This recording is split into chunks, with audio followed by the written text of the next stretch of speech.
and police harassment simply for asking questions of this government or choosing to voice an opinion on the state of affairs in our country. So I, as a parliamentarian, garbed in parliamentary privilege, now choose to use this platform that the people have given me to ask the questions that the people want to ask and to give voice to their thoughts, so that this government may know that arresting, attacking and repressing voices will not hold. I trust my honourable colleagues on the treasury benches will not shout me down, that you, Mr. Honourable Chairman, sir, will let me speak for the entirety of my allotted time, and that Lok Sabha TV, paid for by taxpayers' money, will not turn the screens off. The American journalist Elmer Davis's words about the United States are just as relevant to the celebration of the 72nd anniversary of the birth of our republic. That this republic was not created by cowards, and cowards will not preserve it. So today, I speak of cowardice and courage, and of the difference between the two. Of those cowards who hide behind the false bravado of authority, of power, of hate, of bigotry, of untruths, and dare to call it courage.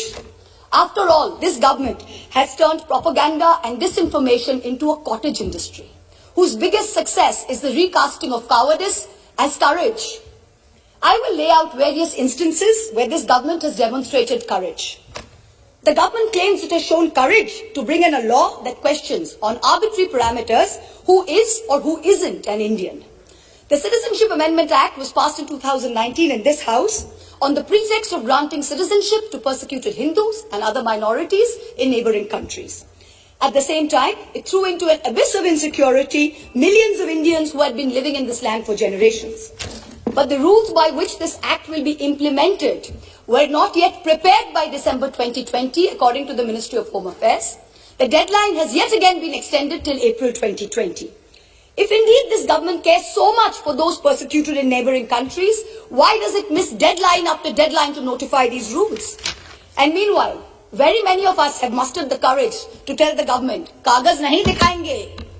Trying to exert central influence over Shantiniketan, Tagore's haven, is not enough to change your colours. Only a small portion of Jana Gana Mana was adopted as our national anthem. I urge the government to read the rest of it. Maybe it will help you understand Tagore, as you call him, and Bengal a little better. My colleague, the respected floor leader of the Congress party, happened to also quote these very words. But I think repeating them over and over again would do our nation some good. Ahoraho tabo ao bhan procharito shunitabo udaro bani. Hindu, Bauddha, Sikh, Jain পারসিক মুসলমান ও খ্রিস্টানি পূরব পশ্চিম আসে তব সিংহাসন পাশে গাহে প্রেম হার হয় গাথা জনগণ ঐক্য বিধায়ক জয় হে. Hail unity, hail religious diversity. The courage to make India the world's greatest democracy into a virtual police state whereby a single dubious complaint, both an eminent member of this House as well as one of India's most veteran journalists, is charged with sedition. The courage to try and take over every state government by hook or by crook, whether you have won the popular mandate or not. You claimed you were wedded to constructive cooperation and cooperative federalism. Instead of partnering with state governments, you try and muscle them out at every opportunity. Does the ruling party wish that its legacy be that it governed the largest democracy in the world, or that it imposed a one-party rule in India? Ask yourselves. The courage to announce a national lockdown at only 4 hours' notice, causing untold misery, countless deaths, the sight of thousands walking for hundreds of miles with no food or money. This government spent less than 2% on social transfers, in contrast to OECD countries who spent 20%, and 6% which was spent by middle-income countries. The courage, no, the brazen audacity to announce an economic rebound. India was the single worst performer among developing countries in the year 2020. Even if we believe this government's economic survey, the economy was lower by 7.7% in 2020 and will rise by 11% in 2021.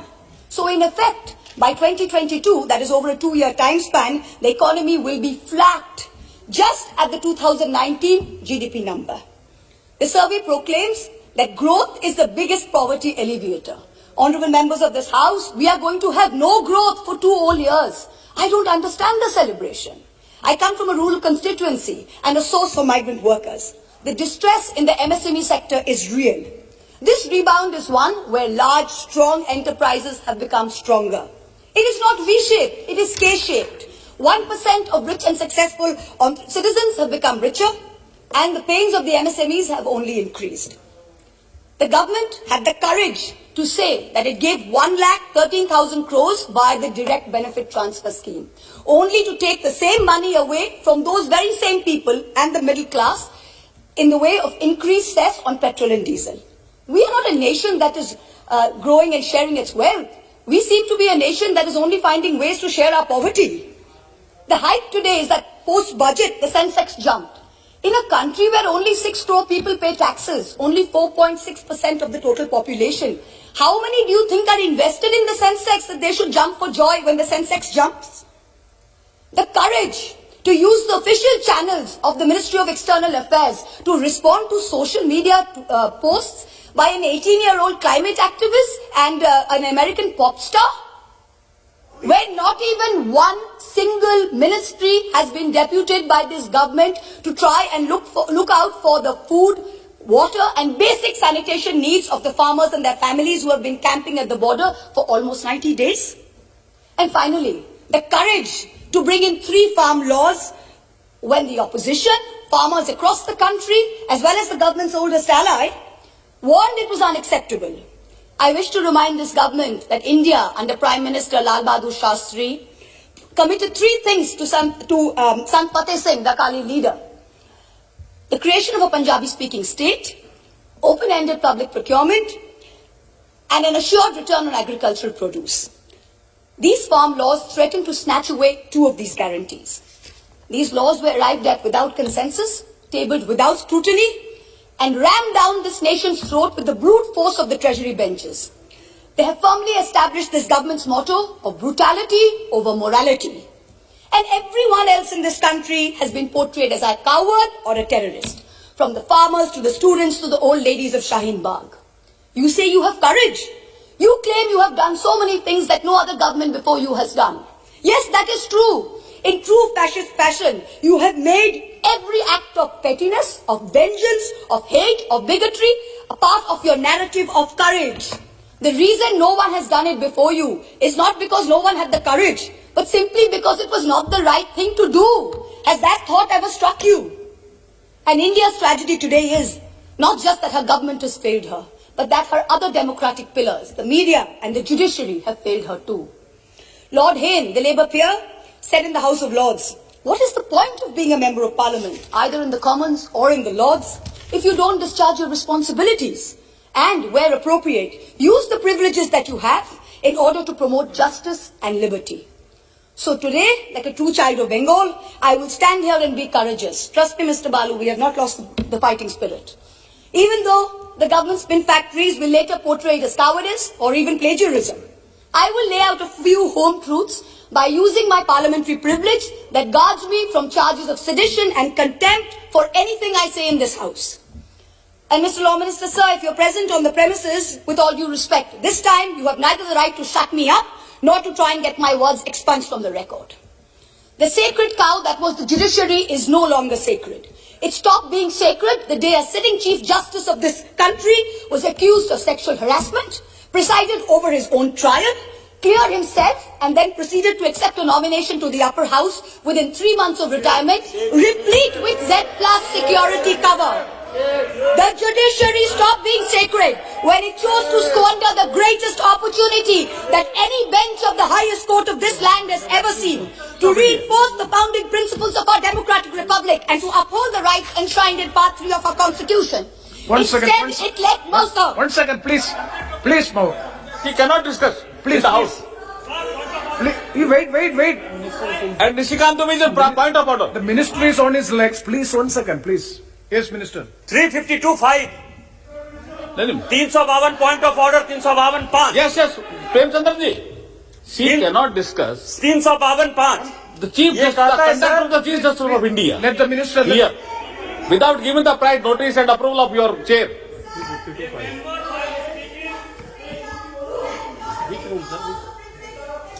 Please.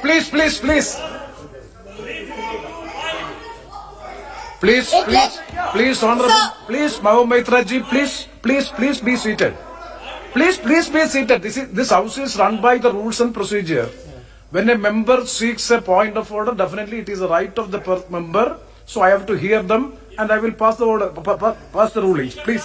352(5). A member while speaking shall not reflect upon the conduct of a person in high authority unless the discussion is based on a substantive motion drawn in proper items.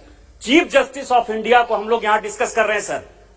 Chief justice of India, Bharat के राष्ट्रपति ने उस आदमी को nominate किया है, भारत के राष्ट्रपति के ऊपर डिस्कशन कर रहे हैं सर। और यदि इसी तरह से चलता रहा तो इस डेमोक्रेसी का बाजा बच जाएगा। इसीलिए कि उन्होंने राम मंदिर का judgement See. Yes, yes. Yes, please. Please, Saugat Rai ji, please.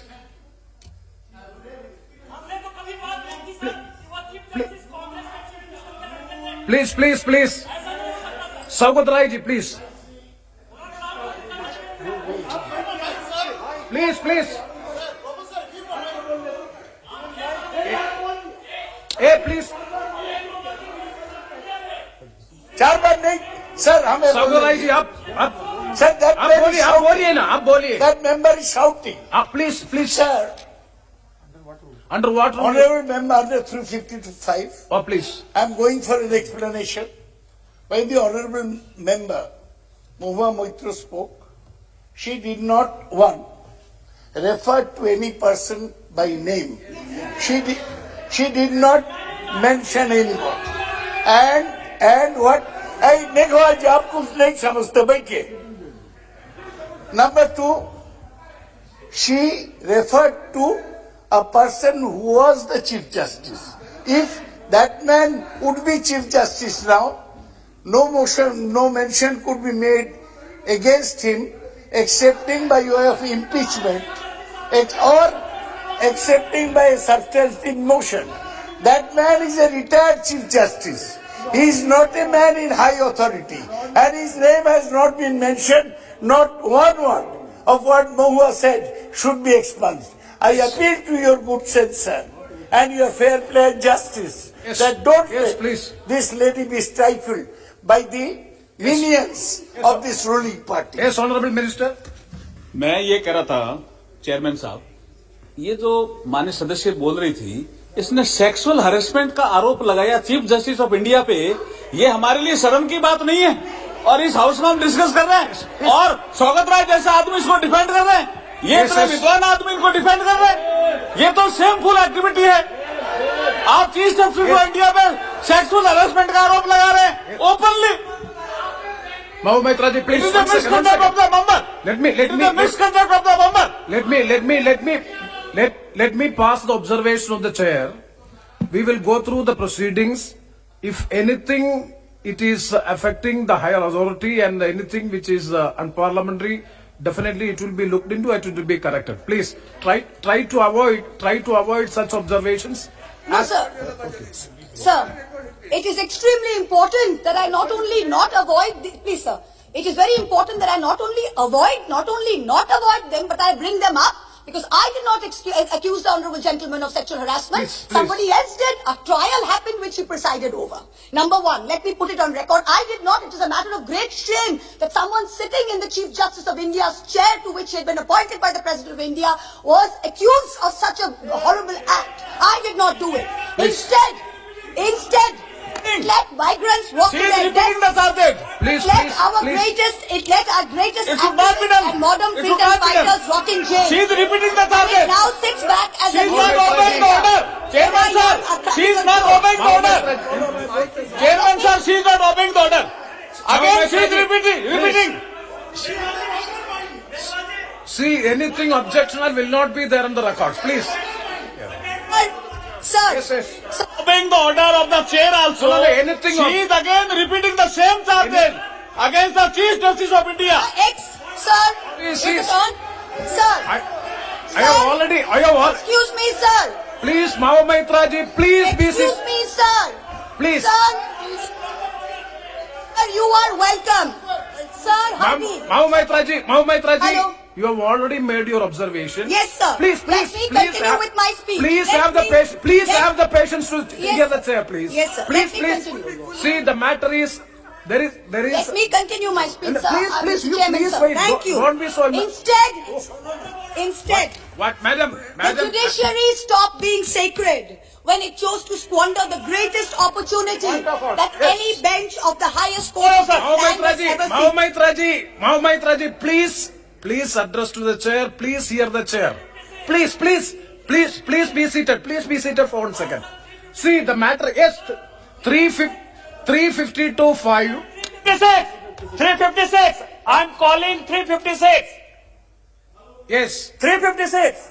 The Speaker, after having called the attention of the House to the conduct of a member who persists in irrelevance or in tedious repetition, either in own arguments or the arguments used by other members in debate, may direct that member of discontinue the speech. Again he is repeating, sir. Yes. आपके observation के बाद again he is repeating. Nishikant Dubeji, wait. Nishikant Dubeji, we have already disposed of the issue. Yeah. See, if anything objectionable to the higher authority regarding the Chief Justice, any allegation is there, please. Definitely the chair will go through. Please. The chair will go through the proceedings. If anything is objectionable, definitely it will be expensed. Yes, please continue and please don't repeat it. Sir, the judiciary stopped being sacred when it chose to squander the greatest opportunity that any bench of the highest court of this land has ever seen, to reinforce the founding principles of our democratic republic and to uphold the rights enshrined in Part 3 of our Constitution. Instead, it let migrants walk to their deaths, it let our greatest activists and modern fighters rot in jail, and it now sits back as a mute spectator when our young are prosecuted for cracking a joke. The judiciary seems to have forgotten the constitutional principle of separation of powers, that Parliament and Parliament alone can legislate. If something is bad in law, then the courts can strike it down or stay it on grounds of unconstitutionality. But unless it is so, the courts must do nothing. The government alone must face the consequences. If the government has brought in the farm laws which are not acceptable to people, then either the government will repeal the laws or the courts or the people will vote the government out. We urgently need the sagacity and courage shown by the High Courts during the emergency when they delivered ADM Jabalpur and like decisions. The Supreme Court, unfortunately, is failing the common citizen and is being perceived as protecting the privilege and, ironically, only itself. A very large section of the Indian media has plummeted to new depths, both in terms of lack of factual reporting as well as the total absence of journalistic ethics. And yet, even when the bar is so low, the WhatsApp chat leaks detailing correspondence between a large government-leaning media channel and the head of the TV ratings agency expose the utter filth and the crony capitalism that, ironically, this government claimed to be saving us from. What is left of the resilient media is being targeted with the provisions of the UAPA and other draconian laws. You keep taunting the Congress about the emergency, but India today is in a state of undeclared emergency. But the government has miscalculated. There is a fundamental difference between cowardice and courage. The coward is brave only when armed with power and authority. The truly courageous can fight even when unarmed. Do not forget this. Do not forget this when you tell the authorities in Ghaziabad to clear the protest site overnight with the help of the police and the bureaucracy. You are not being courageous. You're a coward wielding power. The truly brave came in droves from villages wielding nothing but the belief that their cause is just. Only They one were speaker? propelled. One speaker. They were propelled by the spontaneous tears of their leader, not by the force of their water cannons. Do not forget this when you block the roads and cut the internet off in 17 of Haryana's districts. You are not being brave. You are a coward wielding power. The state of Haryana gives 10% of India's air force and contributes to 11% of the total strength of the Indian Navy. Its people can neither be termed anti-national, nor terrorists, nor gaddars. Do not forget this. When a peaceful 60-day movement is insidiously hijacked and then you slap FIRs on Punjab's farmers. You are not being courageous. You are a coward wielding power. Bhagal Singh and Jassa Singh Ahluwalia, leading their missiles, captured Delhi way back in 1783 from the Mughals. Their descendants do not lead a lesson in courage from those who captured Delhi only in 2014. Tagore, in his poem, Bondi Bir, the Captive Warrior, an ode to Sardar Banda Singh Bahadur, wrote, এসে শেষে একদিন জীবন মৃত্যু পায় ভৃত্য চিত্ত ভাবনাহীন এসে শেষে একদিন that momentous day has arrived. In the 125th year of Subhash Chandra Bose's birth, the central government has made every attempt to hijack Netaji's legacy and weave it into their own fake, narrow narrative of courage. But this nation needs to know that Netaji had two clarion calls, both embodiments of his courage and his spirit. One was the salutation, Jai Hind. Today this government has replaced this national greeting with a narrow religious chant that it uses as a war cry to heckle, to bully and to always remind the minority about who's in charge. Netaji's second call was Delhi Chalo, Chalo Delhi. This government falls over itself to pay lip service to Netaji, but in truth, you block the borders in Singhu, in Ghazipur, in Tikri with walls and spikes for all those who actually want to come to Delhi to tell you that much like Subhash Chandra Bose, they too will not accept any halfway house. Netaji told us never to lose faith in the destiny of India, and it is not India's destiny to be ruled by cowards. The time has come for us Please all to show conclude. courage. Please conclude. गिरते हैं शहसवार मैदान जंग में वो तिफिल क्या गिरे जो घुटनों के बल चले Repeal or nothing. Thank you. Very good. Shri PV Mithun Reddy, thank you very much. Thank you, sir, for letting me talk on the motion of thanks to the President's address. Sir, I would like to bring to your